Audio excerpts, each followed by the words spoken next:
Hello everyone, আসসালামু আলাইকুম। কাছে এবং দূরে যে যেখানেই আছেন আশা করছি খুব ভালো আছেন। আমরাও আলহামদুলিল্লাহ ভালো আছি। বাবার বাড়ি আসার পর থেকে বেশ ভালোই সময় কাটছে। সবার সঙ্গে দেখা হচ্ছে, আড্ডা সাড্ডা, ঘোরাঘুরি, খুব আনন্দের সঙ্গে সময়গুলো কাটছে। অনেক দিন হয়ে গিয়েছে কোথাও বের হই না, তো কিছু কেনাকাটা আছে আর ভাবলাম বাহির থেকে একটু ঘুরেও আসি। তো আমার হাজবেন্ড এই গরমের মধ্যে আমাকে নিয়ে বের হতে চাচ্ছিল না, তো এক প্রকার জোর করেই বের হলাম। তো যাই হোক, যে একটু কেনাকাটা করে তারপর আমরা সবাই মিলে খাওয়া দাওয়া করছিলাম। তো এখানে আমার ছেলে আবার বের হলে সে তার বাবাকে ছাড়া কিছুই বোঝে না, এদিক দিয়ে আমি বেঁচে যাই। তো ওর বাবাই ওকে খাইয়ে দাইয়ে একদম সাথে সাথে রাখেন। তো আমরা অনেক কিছু নিয়েছিলাম, শেষ পর্যন্ত আর এগুলো শেষ করা হয়নি, তো পার্সেল করে আবার বাসায় নিয়ে গিয়েছিলাম। তো এটা হচ্ছে অন্য একদিন, একদম ভর দুপুরবেলায়। তো ইচ্ছে হচ্ছিল টক জাতীয় কিছু খাওয়ার। তো কিছুদিন আগে আমার মেজো ভাসুর, মেজো জা ওনারা এসেছিলেন। তো ভাবি ওনাদের গাছের জাম্বুরা নিয়ে এসেছিলেন। তো ওনাদের গাছের জাম্বুরা খেতে কিন্তু বেশ মজা, যেরকম রং তেমন রসালো। আমি এর আগেও খেয়েছি, ঢাকা যখন ওনার ভাই নিয়ে যেতেন তো আমাদের বাসায়ও উনি পাঠাতেন। তো বসে বসে এরকম শুকনো মরিচ, লবণ, সরিষার তেল দিয়ে ঝাল ঝাল করে জাম্বুরা মেখে তারপর সবাই খাচ্ছিলাম। তো তারপর অনেক দিন পর এই হাওয়াই মিঠাই দেখতে পেলাম।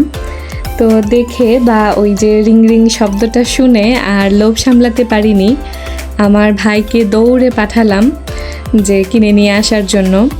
তো এগুলো কিন্তু আমরা ছোটোবেলায় ভাঙা জিনিসপত্র, বোতল, ছেঁড়া জুতো এগুলো দিয়েই কিনতে পেতাম। তো এখন আসলে ওগুলো আর ওভাবে ওনারা নেন না, টাকার বিনিময়েই বিক্রি করেন। তো সেই হিসেবেই কিনে আনলাম। তো এগুলো দেখে আসলে ছোটোবেলার স্মৃতি মনে পড়ে যাচ্ছিল। স্কুলের সামনেও খেতে পেতাম, নানু বাড়ি, দাদু বাড়ি, ওনাদের এখানে গেলেও এগুলো দেখতে পাওয়া যেত। এখন আসলে আমরা স্বাস্থ্য বিবেচনা করে নিজেদের বাচ্চাদেরও খেতে দিই না, আমরাও খাই না। তবে এই যে মাঝে মাঝে নিজেকেও বাচ্চা হয়ে যেতে ইচ্ছে হয়, তো সে থেকে আসলে কিনে এনে খাওয়া। আর আমাদের শৈশবের অনুভূতিগুলো এখনকার বাচ্চারা অনুভব করতে পারবে না, এটাই স্বাভাবিক। তো আমি আমার হাজবেন্ডকে বলেছিলাম যে আমার আড়ঙের যেই লাবানটা সেটা আমার বেশ ভালো লাগে, তো খেতে ইচ্ছে হচ্ছে। তো সে ঢাকা থেকে আসার সময় এই এতগুলো লাবান একসঙ্গে নিয়ে এসেছিল। তো এটা কার কার পছন্দ আমাকে অবশ্যই কমেন্ট করে জানাবেন। আমার তো বেশ ভালো লাগে খেতে।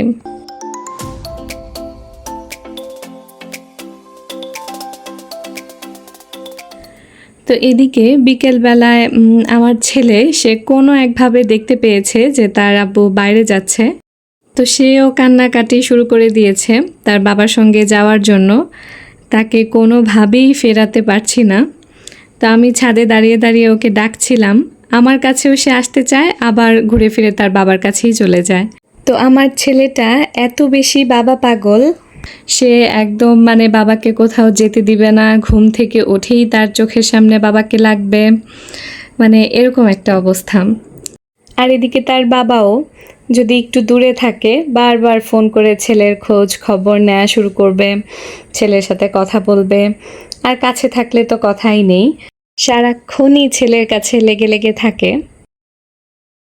শুধু আমার ছেলে বলে না, আমার মনে হয় প্রত্যেকটা বাবা মায়ের সন্তানেরাই বাবার জন্য একদম বেশি পাগল থাকে। তো শেষ পর্যন্ত তাকে সঙ্গে করে নিয়েই যেতে হয়েছে। তো এইদিকে আমি ছাদে হাঁটাহাঁটি করছিলাম আর গাছগুলো দেখছিলাম। মাশাল্লাহ, এবার নাগামরিচের গাছগুলোতে অনেক মরিচ ধরেছে। আসলে বাইরে এখন এত বেশি গরম, চাইলেও বেশিক্ষণ বাইরে হাঁটাহাঁটি করা বা দাঁড়িয়ে থাকা যায় না, একদম বাতাসের ছিটে ফোটাও নেই। আল্লাহর কাছে প্রার্থনা করি আল্লাহ যেন আমাদের প্রতি একটু সহায় হন, দিনগুলো যেন একটু স্বাভাবিক হয়। এত গরম আসলে সহ্য করা যায় না। তো এদিকে দেখলাম বেগুন গাছেও ফুল ধরেছে। তো এর মধ্যেই দেখলাম সন্ধ্যা হয়ে যাচ্ছে। তো আর কিছুক্ষণ হাঁটাহাঁটি করে তারপর বাসায় চলে যাচ্ছিলাম। এদিকে বাপ বেটাও চলে এসেছে।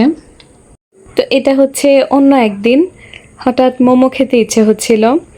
তো আমি বাইরে যে মোমোগুলো খেয়েছি আমার কাছে তেমন একটা ভালো লাগেনি, তো বাসায় নিজেই ট্রাই করলাম। তো কিছুটা চিলি ফ্লেক্স, গুঁড়া মরিচ আর সাদা তিলের মধ্যে গরম তেলে হালকা রসুন কুচি ভেজে তারপর এটা দিয়ে দিয়েছিলাম, আর সাথে সয়া সস, টমেটো সস মিশিয়ে নিয়েছিলাম চিলি অয়েলটা বানানোর জন্য।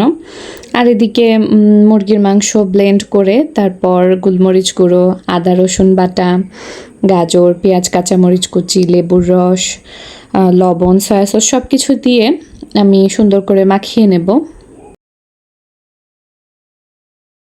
তারপর ভালোভাবে মাখিয়ে রেখে আমি এদিকে আরেকটা প্যানে কিছুটা বাটার মেল্ট করে নেব। এই যে মেল্ট করা বাটারটা দিলে মোমোতে খুব সুন্দর একটা স্মেল এবং টেস্ট আসে। তো এই গলানো বাটারটাকে আমি চিকেনটার উপর দিয়ে আবার ভালো মতো মিশিয়ে নেব। বাটারটা যেহেতু গরম সেজন্য আমি চামচ দিয়ে ভালোভাবে মিশিয়ে নিয়েছি।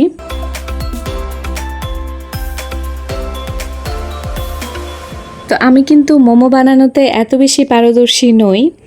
অনেক ঘাটাঘাটি করে মোমোর যেই ভাজটা সেটা শেখার চেষ্টা করেছি, তারপরেও ঠিকঠাক মতো আমি দিতে পারিনি। এরপরও যেহেতু নিজেরা খাবো আর যেভাবেই করি খাওয়া তো হবেই, তো সেজন্য চেষ্টা করে এরকম করে করে ভাজটা দিয়ে দিয়েছিলাম।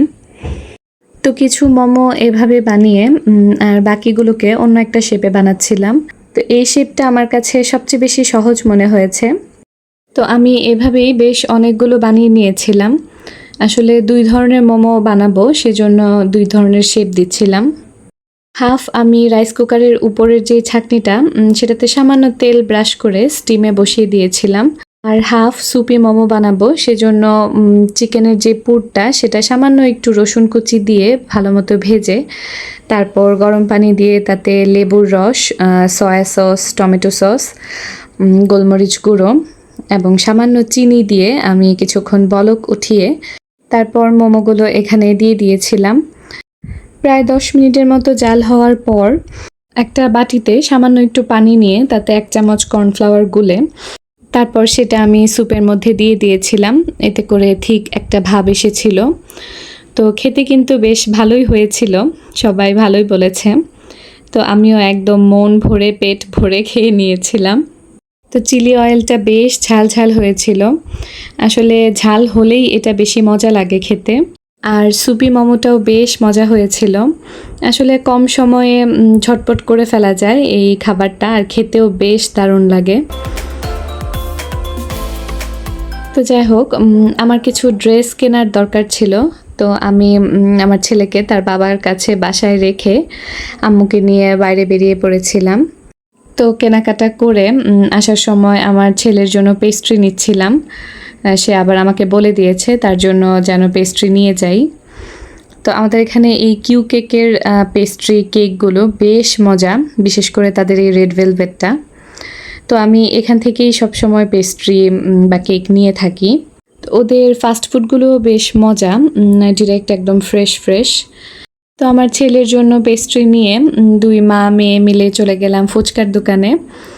গরমের মধ্যে আসলে 2 ফুচকা খেতে ইচ্ছে হচ্ছিল।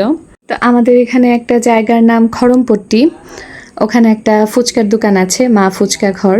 তো ওদের ওখানকার 2 ফুচকাটা আমার সবচেয়ে বেশি ভালো লাগে। আমার যখনই 2 ফুচকা খেতে ইচ্ছে হয় আমি ওনাদের এখানে যেয়ে খেয়ে আসি। এটা আবার পার্সেল নিলে বাসায় খেলে তেমন ভালো লাগে না। তো যাই হোক, তৃপ্তি করে খেয়ে একদম তারপর বাসায় ফিরেছি। বাসায় ফিরতে ফিরতে দেখছিলাম যে চাঁদটা একদম লালচে হয়ে বিশাল বড় হয়ে উঠছিল। তো এই জন্যেই ক্যাপচার করা। তো আজ এ পর্যন্তই। আল্লাহ হাফিজ।